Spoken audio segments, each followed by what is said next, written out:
नमस्कार। खबरों के इस बुलेटिन में आपके साथ मैं हूं सुखवीर। आप देख रहे हैं आपका अपना चैनल भिवानी हलचल। सबसे पहले एक नजर आज की न्यूज हेडलाइंस पर। विशेष अभियान चलाकर यातायात पुलिस ने वाहन चालकों को किया जागरूक। एआई का प्रयोग मानवता के लिए वरदान व अभिशाप दोनों, कहा विकास दिव्यकीर्ति ने। नशा मुक्त हरियाणा अभियान के तहत वैश कॉलेज में जागरूकता शिविर आयोजित। शॉटपुट व डिस्कस थ्रो में कांस्य पदक जीतकर मुस्कान ने किया भिवानी का नाम रोशन। अब खबरें विस्तार से। कोहरे के कारण हाईवे पर सड़क दुर्घटनाओं को कम करने के उद्देश्य को लेकर ट्रैफिक पुलिस के द्वारा जागरूकता एवं सुरक्षा अभियान चलाया गया।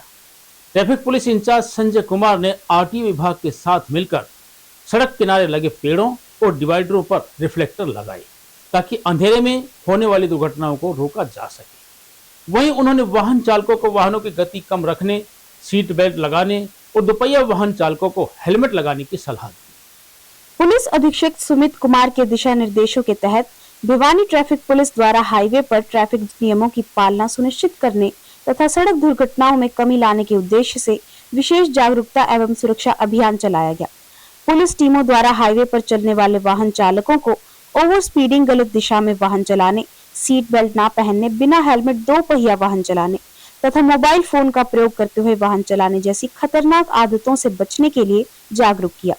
पुलिस कर्मियों ने बताया कि यातायात नियमों की अनदेखी न केवल व्यक्ति की अपनी जान को खतरे में डालती है, बल्कि अन्य सड़क उपयोगकर्ताओं की सुरक्षा की भी जोखिम में डालती है।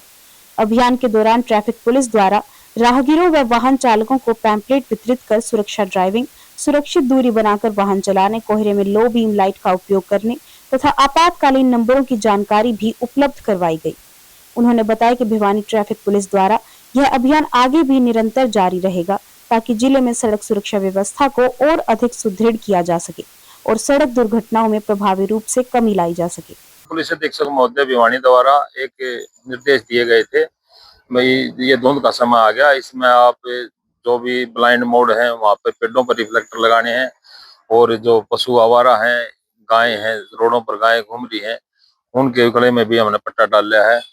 और जो डिवाइडर थे जहाँ पर रिफ्लेक्टर वगैरह नहीं लगे हुए थे वहां पर भी रिफ्लेक्टर लगाए हैं। आप इसमें देखोगे हांसी रोड पर जो शिक्षा बोर्ड के पास में नहर के पास वहाँ आए दिन एक्सीडेंट होते थे। अब करीब आपको भी नोटिस में होगा 15-20 दिन से वहाँ कोई एक्सीडेंट नहीं है, वहाँ रिफ्लेक्टर लगवाया है। और धुंध का मौसम है, अभी धुंध 2 दिन से ज्यादा होने लगी है और धुंध में तो हमारा यही है, जो ड्राइवर चालक वगैरह हैं जो अपनी खुद का निजी वाहन रखते हैं, उन सब से भी हमारी यही अपील रहेगी, भैया आप अननेसेसरी जब जरूरत ना हो तो अपने वाहन को कम से कम बाहर निकालें। और वाहन को बाहर निकालना भी पड़े तो धुंध ज्यादा है तो उसमें आप फॉग लाइट का प्रयोग करें, पीली लाइट का प्रयोग करें। और आपकी जो भी गाड़ी, सभी ड्राइवर जो बड़ी गाड़ियों के ड्राइवर हैं, जो उनमें कोई खराबी वगैरह आ जाती है तो उनको आप बीच में ना खड़ा करें, उनकी पार्किंग की लाइट ऑन रखें, दोनों इंडिकेटर लाइट अपनी ऑन रखें। और इस एक्सीडेंट से आप यातायात के नियमों का अगर आप पालन करोगे तो आप उनमें काफी बचाव रहेगा आपका। और हम भी यही आशा करते हैं कि हमारी भिवानी की और हरियाणा की जनता सुरक्षित रहे और इस धुंध के मौसम में अब कोई बड़ा नुकसान ना हो, कोई हादसा ना हो। और शराबी चालकों से भी बड़ा ज्यादा नुकसान होता है, तो आप अपना वाहन शराब पीकर भी ना चलाएं। अभियान तो हम जहाँ भी कोई ब्लाइंड ऐसे दिखाई देता है, अभी भी ये यहाँ एक्सीडेंटल पॉइंट बना हुआ था, ये सेक्रेटरीट के पास में ही है, ये नाला खुला ये पड़ा था खड्डा, तो इसको भी हमने थोड़ा, इसमें हमारा कोई नहीं घटा, हमने इसको बंद कर दिया। और जहाँ भी हमारे को ऐसा दिखाई देता है ये एक्सीडेंटल पॉइंट है या रिफ्लेक्टर नहीं लगा हुआ है, वो हम रिफ्लेक्टर भी लगाते हैं। हलवासिया विद्या विहार के पूर्व छात्र विकास दिव्यकीर्ति ने स्कूल परिसर में विद्यार्थियों, शिक्षकों और अभिभावकों के साथ शिक्षा के वर्तमान स्वरूप, भविष्य की चुनौतियां और संभावनाओं पर अपने विचार साझा किए। कीर्ति ने विद्यार्थियों को अपने पाठ्यक्रम तक सीमित नहीं रहकर जीवन में कौशल, नैतिक मूल्यों और तार्किक सोच को विकसित करने का सुझाव दिया। विद्यार्थियों को रोजगार देने के लिए शिक्षा प्राप्त करनी चाहिए। उन्होंने कहा कि आर्टिफिशियल इंटेलिजेंस, शिक्षा, स्वास्थ्य, उद्योग और प्रशासनिक क्षेत्रों में वरदान साबित हो सकती है, लेकिन बिना नैतिकता के इसका प्रयोग समाज के लिए खतरा भी बन सकता है। जाने माने शिक्षाविद विकास दिव्य कीर्ति ने शिक्षा जगत से जुड़े महत्वपूर्ण विषयों पर अपने विचार रखे। उन्होंने नई शिक्षा नीति पर चर्चा करते हुए कहा कि इसमें मातृभाषा को शिक्षा का माध्यम बनाने का निर्णय एक अत्यंत सकारात्मक और दूरदर्शी कदम है। मातृभाषा में शिक्षा से बच्चों की समझ बेहतर होती है, उनकी रचनात्मकता बढ़ती है और वे विषयों को गहराई से आत्मसात कर पाते हैं। उन्होंने कहा कि इससे ग्रामीण और पिछड़े क्षेत्रों के विद्यार्थियों को भी शिक्षा में समान अवसर मिलेंगे। कृत्रिम बुद्धिता यानी आर्टिफिशियल इंटेलिजेंस पर बोलते हुए उन्होंने कहा कि एआई आने वाले समय में शिक्षा, स्वास्थ्य, उद्योग और प्रशासन जैसे क्षेत्रों में वरदान साबित हो सकता है। एआई से कामकाज आसान होगा और समय की बचत भी होगी। हालांकि उन्होंने चेतावनी देते हुए कहा कि यदि एआई का उपयोग बिना नैतिकता और विवेक के किए गया तो यह समाज के लिए खतरा भी बन सकता है। इसलिए जरूरी है कि एआई के साथ साथ मानवीय संवेदनाओं और मूल्यों को भी महत्व दिया जाए। कहा, एआई आने पर क्लर्क जैसे पद खत्म हो जाएंगे, रोबोट आने पर समस्याएं भी आएंगी और समाधान भी होंगे।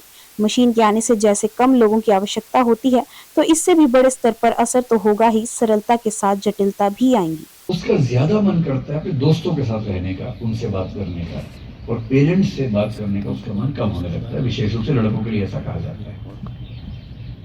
तो लड़के अपने पेरेंट्स से कम बात करते हैं, राज रखने लगते हैं, छिपाने लगते हैं, दोस्तों में खूब बातें करते हैं। गैंग एज एक शब्द चलता है इस उम्र के लिए। गैंग बन जाती 3-4 बच्चों का, आपस में वो खूब रोचक बातें करते हैं। उनको लगता है कि ऐसी बातें संसार में पहली बार वही कर रहे हैं, जबकि हर पीढ़ी के लोग कर रहे होते हैं और हर 4 कदम पे कुछ ना कुछ कर रहे होते हैं लोग। इस गैंग एज में दोस्तों का हमारे ऊपर असर बहुत ज्यादा होता है। इसको पीयर प्रेशर कहते हैं। पीयर प्रेशर का मतलब है अगर दोस्तों ने कह दिया है तो एक काम करना है, भाई तूने कह दिया, हो गया, जो भाई कहेगा वो होगा। ये वाला जो तेवर होता है इसको बोलते हैं टीन एज में या गैंग एज में इस तरह का व्यवहार होता है। इस उम्र में माँ बाप कोशिश करते हैं बच्चों को सिखाने की, उनको पता है कि बिगड़ने की उम्र यही है। और जब माँ बाप सिखाते हैं तो बच्चे नफरत या इरिटेशन के भाव से उनसे बात करते हैं, नाराज होते हैं।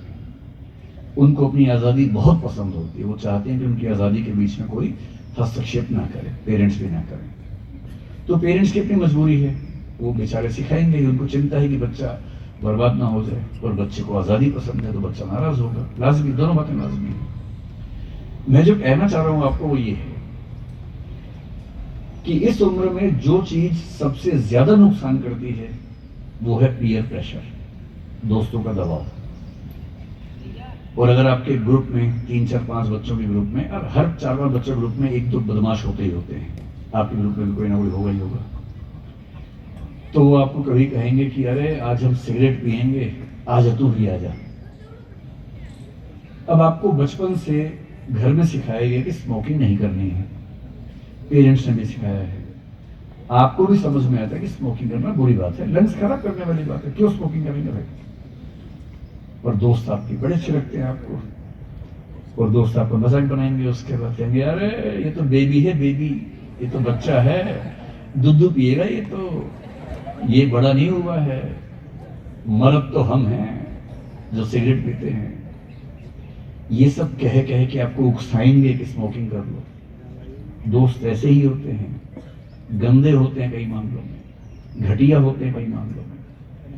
और जो गंदे वाला दोस्त है उसमें कॉन्फिडेंस आमतौर पर सबसे ज्यादा होता है। जो ठीक बच्चा है उसमें कॉन्फिडेंस प्रायः कम रहता है। एक शायर ने बड़ी गहरी बात कही थी, बुरे लोग दुनिया का खतरा नहीं है, शरीफों की चुप्पी खतरनाक है। जो शरीफ बच्चे होते हैं चुप रह जाते हैं, बदमाश बच्चे इतने कॉन्फिडेंस से बोलते हैं अरे दम है तो आजा, मर्द है तो आजा, बड़ा हो गया तो आजा, तू तो बच्चा है, तू तो ये है, तू तो वो है। अब इन सब के सामने खुद को साबित करने के लिए बेचारा बच्चा सिगरेट पी लेता है। फिर एक दिन बड़ी दुष्ट बोलता है अरे सिगरेट में क्या मजा है, मजा तो और बड़ी चीज में है। फिर वो कुछ नशे की चीज ले आता है, गांजा ले आता है, कुछ और ले आता है। आजकल देश के हर शहर में चीजें मिल जाती हैं और बच्चों में ये टेंडेंसी, मेरे कल स्कूल के कुछ लोगों से बात चल रही थी, मुझे पता लगा कि यहाँ भी चिंता की बातें ऐसी हैं। क्योंकि देखिए जैसा इस गीत में था, आनंद ही आनंद है जब हमारे समक्ष बैठे श्रोता चंद हैं, क्योंकि डॉक्टर साहब के लेक्चर में तो हजारों की संख्या में और लाखों की संख्या में यूट्यूब देखते हैं। तो आनंद ही आनंद है जब हमारे समक्ष बैठे श्रोता चंद हैं और बच्चों की परफॉर्मेंस देख करके डॉक्टर साहब की मुस्कान मंद मंद है। तो सचमुच उस मंद मुस्कान के धनी डॉक्टर विकास दिव्य कीर्ति जी आज हमारे बीच हैं, अपने गुरुओं के बीच हैं। और मैं भी इट्स माय प्रेरोगेटिव एक बार तालियां उस शख्सियत के लिए चाहूंगा, डॉक्टर आर.एस. गोलन जी, जिन्होंने मुझे शिक्षा दीक्षा दी है। एक बार सर प्लीज खड़े हो जाइएगा, क्षमा चाहूंगा मैं। एक बार जिन्होंने एक एक अक्षर अंग्रेजी और हिंदी दोनों का सिखाया है मुझे, और इतने साल बाद मिले मैं सचमुच पहचान नहीं पाया था। मैंने जैसे मुझे कई बार कॉम्प्लीमेंट देते हैं कि 10-15 साल से ऐसा ही, आज मैंने देखा कि सर 30-40 साल से ऐसे ही है। जैसे ऑस्ट्रेलिया ने भी एक कदम उठाया कि सोशल मीडिया 16 साल के बच्चों के लिए बैन कर दी, 16 साल तक। मेरा ख्याल है कि आगे चल के हर देश को कुछ ना कुछ ऐसे कदम उठाने चाहिए। तो बच्चों को शिक्षा के लिए सोशल मीडिया में जरूरी। इसका एक तरीका ये है, जैसे यूट्यूब किड्स नाम से चैनल है, यूट्यूब एजुकेशन एक चैनल बन सकता है, मतलब प्लेटफॉर्म बन सकता है, वो बच्चों को उपलब्ध हो जहाँ पर केवल पढ़ाई लिखाई की वीडियो। ऐसे इंस्टाग्राम एजुकेशन है तो वो बच्चों को उपलब्ध हो। लेकिन सोशल मीडिया के जो दबाव है, अपनी फोटो डालना, वीडियो डालना, फिर उस पर लाइक नहीं आ रहे तो तनाव हो रहा है, किसी ने कुछ गलत कमेंट कर दिया तो एंग्जाइटी नहीं झेल पा रहे हैं, उन सब चीज़ों से बच्चों को बचाना जरूरी है मेरे ख्याल से। या तो बैन जैसा कुछ ऑस्ट्रेलिया जैसा, या फिर यही सोशल मीडिया प्लेटफॉर्म्स कुछ ऐसे नए चैनल्स डेवलप करें जो बच्चों की पढ़ाई और हेल्थ के बारे में बाकी विषय पे ना। नशे को लेकर जो युवा पीढ़ी है, जो इसको लेकर नशे को लेकर, तो सर क्या उनको एक सलाह देना चाहिए जो किस प्रकार जो अपनी पावर है उसको एक पॉजिटिव वे में लेकर जाए? मैंने तो आज भी बच्चों को यही सलाह दी है कि नशा कोई भी बच्चा आमतौर पर इसलिए करता है कि वो अपने पीयर ग्रुप के प्रेशर को झेल नहीं पाता है। उसके पीयर ग्रुप में कोई ना कोई ऐसा बच्चा होता है जो उसको उकसाता है और वो उकसावे में आ जाता है।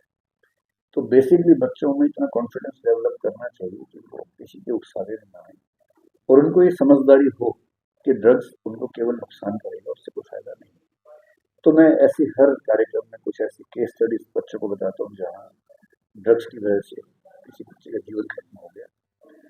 तो उम्मीद करते हैं कि ऐसी केस स्टडीज बार बार जब बच्चे सुनते हैं तो उनका दिमाग भी इन बातों को एक्सेप्ट करता है और जब कोई आसपास पीयर ग्रुप से प्रेशर बनता है तो वो उसको झेलने में और जवाब देने में समर्थ हो पाते हैं। मेरे ख्याल से हर स्कूल को अब EI जैसी चीज, इमोशनल इंटेलिजेंस सिखानी चाहिए ताकि बच्चों में दबाव झेलने की ताकत ज्यादा आ सके। कौन सा नाम आप मैं जब तक यहाँ था तो ये जो भीम स्टेडियम है उस समय बनना शुरू हुआ, तो ये बन गया था। मैं भी जिम्नास्टिक्स का प्लेयर रहा हूँ, मतलब भिवानी जिले की टीम में भी रहा हूँ स्कूल लेवल पे। तो भीम स्टेडियम में हम खेलते थे और हमने उसी समय से ये देखना शुरू किया था कि खेलों को लेकर रुझान अलग किस्म का है। तो छोटी काशी वाला मामला मेरी जानकारी बहुत ज़्यादा नहीं है, लेकिन भिवानी खेलों की राजधानी ये मैं जानता हूँ और मैं चाहता हूँ कि क्योंकि हरियाणा की पहचान है खेलों की दुनिया में, और ये ज़रूर है कि अभी कुछ ही खेलों की दुनिया में, जैसे बॉक्सिंग में हम हैं, कुश्ती में हम हैं, अभी कुछ और खेलों में भी आना शुरू हुए हैं। तो मेरी इच्छा है कि चेस जैसे खेलों में भी हरियाणा आगे बढ़े, उसे भिवानी की भूमिका भी अच्छी हो सकती है। तो मैं खेलों की नगरी के रूप में और खेलों में देश के सबसे समृद्ध शहर के रूप में भिवानी को ज़्यादा देखता हूँ। सर आपने अग्निवीर योजना जिला विधिक सेवा प्राधिकरण और वेस्ट कॉलेज के कानून साक्षरता प्रकोष्ठ के संयुक्त तत्वावधान में कॉलेज परिसर में नशा मुक्त हरियाणा विषय को लेकर जागरूकता शिविर का आयोजन किया गया। शिविर का शुभारंभ करते हुए कॉलेज प्राचार्य डॉक्टर संजय गोयल, एडवोकेट अनुराधा खनगवाल ने कहा कि बढ़ते नशे के खिलाफ लोगों को जागरूक करना प्रत्येक व्यक्ति की जिम्मेदारी है। वहीं कानूनी साक्षरता सेल संयोजक डॉक्टर राजेंद्र परमार ने विद्यार्थियों को कुसंगति से दूर रहने का संदेश दिया। व्यास कॉलेज में आयोजित नशा मुक्त हरियाणा जागरूकता शिविर में एडवोकेट अनुराधा खनगवाल ने विद्यार्थियों को कहा कि नशा मुक्ति अभियान तभी सफल होगा जब हम सब मिलकर अपने आप को वॉलंटियर समझकर इस दिशा में जागरूक करने का प्रयास करें। उन्होंने कहा कि किसी भी प्रकार का नशा जीवन को बर्बाद कर देता है। उन्होंने विद्यार्थियों से आह्वान किया कि नशे की तमाम तरह की प्रवृत्तियों से दूर रहकर देश और समाज को मजबूत करें। महाविद्यालय के कानूनी साक्षरता सेल के संयोजक डॉक्टर राजेंद्र परमार ने जोर देकर कहा कि हमें कुसंगत से बचना चाहिए, क्योंकि कुसंगति ही हमें नशे की ओर लेकर जाती है। उन्होंने कहा कि हम सबका दायित्व है कि समाज में बढ़ते नशे के खिलाफ लोगों को जागरूक करें। इसलिए हम सब संकल्प लें कि समाज से नशे का प्रभाव खत्म करने का भरसक प्रयास करेंगे। जागरूकता शिविर में विद्यार्थियों को नशा मुक्ति जागरूकता पुस्तिका भी वितरित की गई। आज एडीआर विभाग द्वारा श्री पवन कुमार जी के नेतृत्व में दिशा निर्देशन में एक ड्रग्स और नशा के खिलाफ जो अभियान चलाया गया, उसके एक यहाँ पर एक आयोजन किया गया है, जिसमें बच्चों को नशा से दूर रहने के लिए, ड्रग्स से दूर रहने के लिए बताया गया। जो वहाँ से अधिकारी आए उन्होंने भी बच्चों को बताया, हमने भी बताया कि अपने जितने इससे नशे से दूर रहोगे उससे आपका फायदा होगा। अपने साथियों को, अपने गली मोहल्लों में जितने भी साथी हैं उन सबको इसके प्रति जागरूक, क्योंकि नशे से दूर करने का एक सबसे मेन रोल है कि जितना हम ज़्यादा से ज़्यादा जागरूक बच्चों को या पेरेंट्स को करेंगे उतना ही फायदा होगा। आजकल पता है कि जितना आप देख रहे हो कि नशे की लत लगातार बढ़ती जाने लग रही है, और जितना जागरूक करेंगे पुलिस अधीक्षक भी और अपने जो पुलिस डिपार्टमेंट भी इस पर पूरी कार्रवाई कर रहा है। तो मैं भी सभी बच्चों से अपील की है कि नशे से दूर रहे, ड्रग्स से दूर रहें और अपने भविष्य का सफल बनाएं। वैसे महाविद्यालय भिवानी की legal literacy cell district legal service authority के संयुक्त तत्वाधान में समय समय पर अनेक कार्यक्रमों का आयोजन करती रहती है। उसी क्रम में आज लीगल लिटरेसी सेल के द्वारा ये हेल्प डेस्क लगाया गया, और इस हेल्प डेस्क में विद्यार्थियों को अनेक प्रकार की कानूनी जानकारियां जो है वो दी गई कि किस प्रकार एक आर्थिक रूप से कमजोर बच्चे या कोई भी छात्र जो कानूनी सहायता प्राप्त करना चाहता है, चाहे वो लड़कियां हैं या लड़के हैं, और महाविद्यालय में जिनके एडमिशन है उनको जागरूक किया गया, और उनको कानूनी बारीकियां जो है यह हेल्प डेस्क के अधिवक्ताओं ने और साथियों ने उनको कानूनी जानकारियां प्रदान की। निश्चित रूप से वैसे महाविद्यालय के छात्र छात्राएं जो हैं वो कानूनी जागरूकता लेकर के वो सजग हुए हैं, और अपने अधिकारों के प्रति, अपने कर्तव्यों के प्रति वे इसी प्रकार इस सेल के माध्यम से जागरूक किए जाते रहेंगे। उसी क्रम में आज ये आयोजन किया गया। 7 से 14 दिसंबर तक दुबई में आयोजित हुए एशियन यूथ पैरा गेम्स में मुस्कान शोरान ने शॉटपुट और डिस्कस थ्रो में 2 कांस्य पदक जीतकर अंतर्राष्ट्रीय स्तर पर भिवानी का नाम रोशन किया है। पदक विजेता मुस्कान ने अपनी जीत का श्रेय अपने माता पिता और अपने कोच को दिया। विजेता का भिवानी पहुंचने पर खेल प्रेमियों और उसके परिजनों ने भव्य स्वागत किया। दुबई में आयोजित अंतर्राष्ट्रीय स्पर्धा में 45 देशों के युवा पैरा एथलीटों ने हिस्सा लिया। मुस्कान शोरान ने अपनी प्रतिभा का लोहा मनवाते हुए 2 अलग-अलग स्पर्धाओं में मेडल हासिल किए, जिसमें शॉटपुट में कांस्य पदक तथा डिस्कस थ्रो में कांस्य पदक मुस्कान ने हासिल किया। इस दोहरी सफलता के साथ मुस्कान ने न केवल भिवानी बल्कि पूरे हरियाणा और देश को गौरवान्वित किया है। खेल डीपी बलवान ने कहा कि मुस्कान की यह जीत उनकी दृढ़ इच्छा शक्ति और अनुशासन का परिणाम है। शारीरिक चुनौतियों को पीछे छोड़ते हुए उसने खेल के मैदान में जो जज्बा दिखाया है वह काबिले तारीफ है। पहले ग्वालियर में नेशनल गोल्ड और अब दुबई में एशियन यूथ गेम्स में 2 मेडल जीतना यह साबित करता है कि मुस्कान का भविष्य उज्जवल है। यह बेटी आने वाले समय में पैरा ओलंपिक जैसे बड़े मंचों पर भी देश का नाम रोशन करेगी। वहीं मुस्कान के पिता रमेश शोरान व माता बाला देवी ने भी अपनी बेटी की उपलब्धि पर गर्व जताया। मेरा नाम मुस्कान है। ये टूर्नामेंट दुबई में थी और 7 तारीख से स्टार्ट हुई थी और 14 तक चली थी। मैंने शॉट पुट में हिस्सा लिया और डिस्कस में हिस्सा लिया था। अब तक की क्या उपलब्धि रही है? अब तक मैंने खेलो इंडिया में गोल्ड मेडल जीता है और 2 नेशनल में गोल्ड मेडल जीते हैं। आगे का लक्ष्य क्या रहेगा? आगे का लक्ष्य ओलंपिक में मेडल लाना रहेगा। ये जी पैरा यूथ एशियन गेम थे, दुबई में शुरू हुए थे 7 से 14 डेट तक। 7 दिसंबर से शुरू हुए थे, 14 दिसंबर को खत्म हो गया। और उसमें मुस्कान ने 2 इवेंट्स में पार्टिसिपेट किया, जिसमें शॉटपुट और डिस्कस, और दोनों में ही इसने ब्रॉन्ज मेडल किया है अपनी मेहनत से। और इससे पहले भी ये खेलो इंडिया में भी मेडल लेके आ चुकी है, और यहाँ सीनियर नेशनल में भी इसका गोल्ड मेडल है। जो भी प्रतियोगिताएं हुई हैं अब तक की सारी, उसमें ये गोल्ड मेडल ही लेके आई है। अब की बार इसका ब्रॉन्ज रहा है यूथ एशियन गेम में अंडर 20। हमें बड़ी खुशी है जी, इस तरह की प्रतिभाएं जो ये बेचारे छुपी हुई हैं, निकट बच्चे हैं, ये घर में रहते हैं। हम तो माँ बाप को भी यही कहते हैं, दूसरे जो पेरेंट्स हमारे इसको सुनेंगे, इन बच्चों को भी ग्राउंड पे लेके आइए, इनको प्लेटफॉर्म दिखाइए। ये भी उड़ सकते हैं, खेल सकते हैं, भाग सकते हैं। ये सारी चीज जो प्रतिभाएं दूसरे खिलाड़ी करते हैं, वो इनमें भी ये टैलेंट होता है। तो मैं तो यही कहूंगा कि जो इस प्रकार के बच्चे हैं उनको भी ज्यादा से ज्यादा पार्टिसिपेट माँ बाप करवाएं, इनको बोझ ना माने, इनको आगे बढ़ाएं। थोड़ा सा सपोर्ट करने के बाद में ही ये बहुत अच्छा रिजल्ट देते हैं। तो ये आपकी इससे आगे क्या उम्मीद है? इससे आगे हम उम्मीदें ये हैं कि हमारी बेटी जरूर पैरा ओलंपिक में गोल्ड मेडल जरूर लेके आएगी। ये मुस्कान की हम तो ये सोच रहे हैं, और इसकी खुद की भी यही लगन है कि मैं पैरा ओलंपिक में मेडल लेके आऊँ। सर अब तक जो है ना, मतलब भाई अपने इंडिया लेवल के ऊपर इसके जितने भी हैं सारे गोल्ड मेडल हैं। अब से पहले ये 5 बार खेल चुकी है, 5 बार में इसके 5 गोल्ड मेडल हैं। अब ये जो है 45 देशों ने पार्टिसिपेट किया था दुबई में। 45 देशों में इसने जो है 2 ब्रॉन्ज मेडल हासिल किए हैं। इसमें इसका मेन गेम है सर शॉर्ट पुट।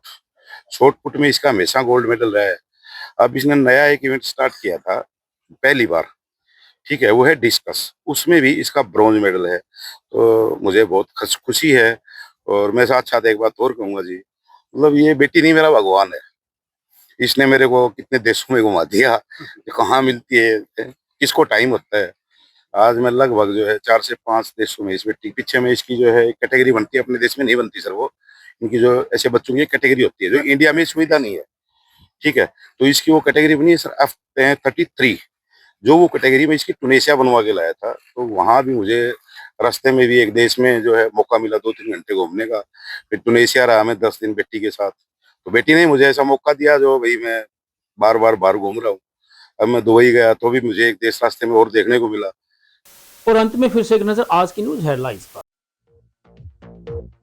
विशेष अभियान चलाकर यातायात पुलिस ने वाहन चालकों को किया जागरूक। एआई का प्रयोग मानवता के लिए वरदान व अभिशाप दोनों, कहा विकास दिव्यकीर्ति ने। नशा मुक्त हरियाणा अभियान के तहत व्यास कॉलेज में जागरूकता शिविर आयोजित।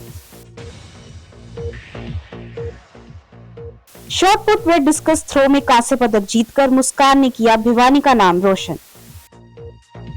अब मुझे दीजिए इजाजत, देखते रहिए आपका अपने चैनल भिवानी हलचल।